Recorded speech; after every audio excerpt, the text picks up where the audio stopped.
안녕하세요. 여러분의 부동산 주치 배준영 대표입니다.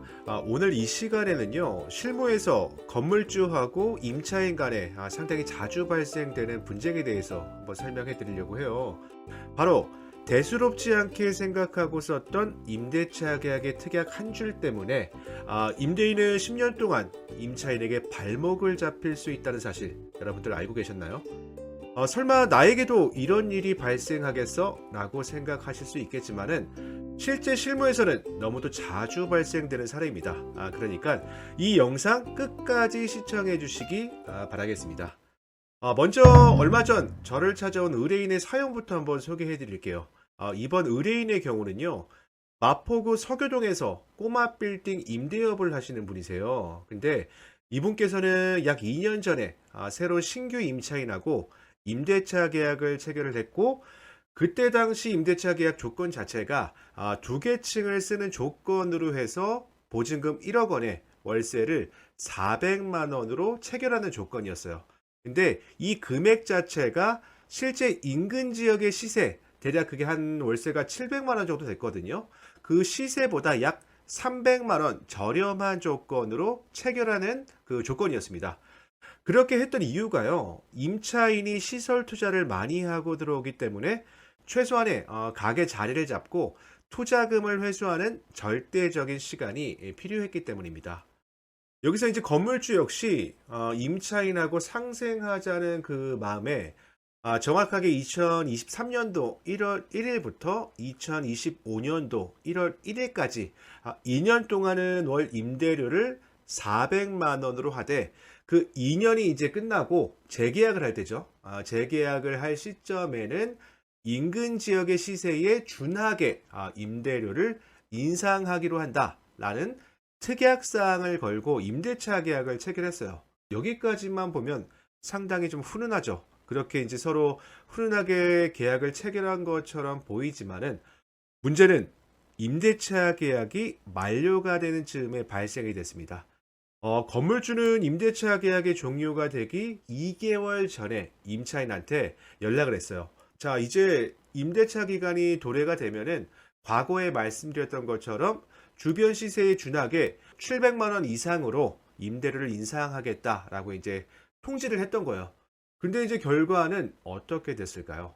임차인은 적반하장으로 씩씩대면서, 아니 내가 언제 그랬습니까? 하면서, 나는 소액 임차인이기 때문에 임대료를 선생님께서 인상하더라도 최대 5%까지만 인상이 가능하다. 이게 이제 단순하게 계산으로 하게 되면은 400만 원으로 임대차 계약을 체결했잖아요. 그럼 400만 원의 5%인 최대 20만 원밖에는 못 올려준다라고 이제 주장을 한 거예요. 그것도 임차인의 이제 입장에서는 그거 역시 상호 협의하에 결정해야 한다라고 이제 주장을 한 겁니다. 건물주는 700만 원 플러스 알파를 생각을 했지만 결과는 참담하죠. 자, 여러분, 이번 사례의 핵심은 무엇이라고 생각하시나요?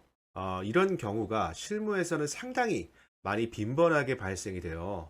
여러분께서 이 부분을 해결하고자 한다고 하면은 반드시 이 상가 건물 임대차 보호법에 대한 이해가 필요합니다. 이 상임법이라는 것은, 자, 민법에서 특별법으로 규정한 법률 규정이거든요.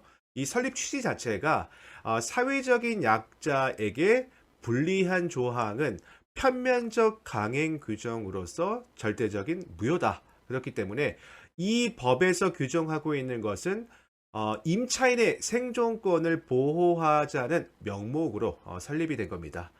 크게 이 법에서 규정하고 있는 그 조항은 세 가지로 보시면 돼요. 첫 번째, 임차인은 10년 동안에 사용 수익 점유할 수 있는 영업권을 보장받을 수 있고요. 두 번째는 나중에 퇴거했을 경우 제3자한테 본인의 권리금을 회수할 수 있는 기회를 보장받을 수 있는 겁니다. 그리고 이제 마지막 세 번째는 환산 보증금을 기준으로 임대료 인상 비율이 결정되는 거예요. 근데 이번 사례의 경우에는 건물주분께서는 10년 영업권 보장 그리고 권리금 회수는 알고 계셨어요. 하지만 이 마지막 제가 말씀드렸던 환산 보증금에 대한 이해도는 조금 부족했습니다. 이 환산 보증금이라는 게요, 이 상가 임대차 계약을 체결할 때 보증금하고 월세를 하나의 금액으로 합산을 해서 해당 계약이 상인법의 보호를 받을 수 있는지 없는지에 대한 그 판단 기준 금액이거든요. 뭐 예를 들어 갖고 서울특별시에 기준했을 때는 환산 보증금이 9억 원이에요. 그래서 이 9억 원을 기준으로 해서 9억 원이 초과되는 부분들은 상한선은 없대 주변 시세에 준하게 임대료를 인상할 수가 있는 거고, 만약에 그 환산 보증금이 9억 원 이하다라고 하게 되면은 5% 이내에서 임대인과 임차인 상호 협의하에 임대료를 인상할 수 있는 겁니다. 그렇기 때문에 여기서 이제 임차인이 주장하는 부분은 본인은 환산 보증금 이내에 속하는 임차인이다.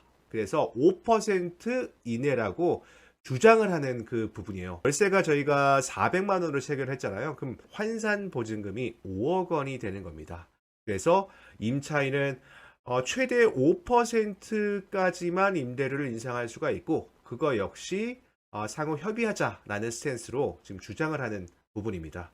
자, 근데 이미 상황은 발생이 됐고 아쉬운 부분은 있지만, 만약에 여러분께서 과거로 돌아가서 임대인의 의도를 명확하게 한다면요, 계약서에 단 한 줄이라도 이렇게 작성을 했어야 돼요.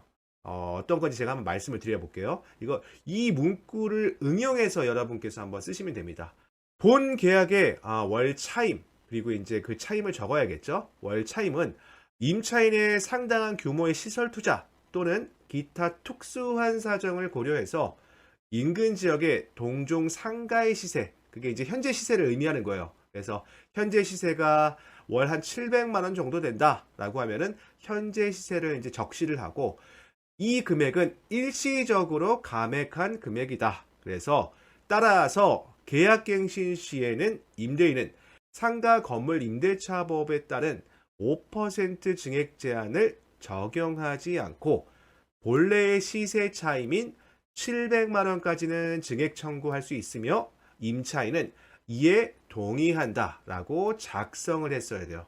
그래야 건물주에게는 조금은 유리한 입장으로 이를 풀어나갈 수 있었습니다. 자, 여러분 아시겠죠? 오늘 제가 드린 말씀 정확하게 이해하시고 앞으로 이러한 상황이 발생됐다고 하시면은 적용하시면 될 것 같습니다. 자, 오늘의 컨텐츠는 여기서 마무리하고요. 다음 이 시간에 더 좋은 컨텐츠로 인사드리도록 하겠습니다. 저는 배준형 대표였고요. 다음 이 시간에 인사드리도록 하겠습니다. 감사합니다.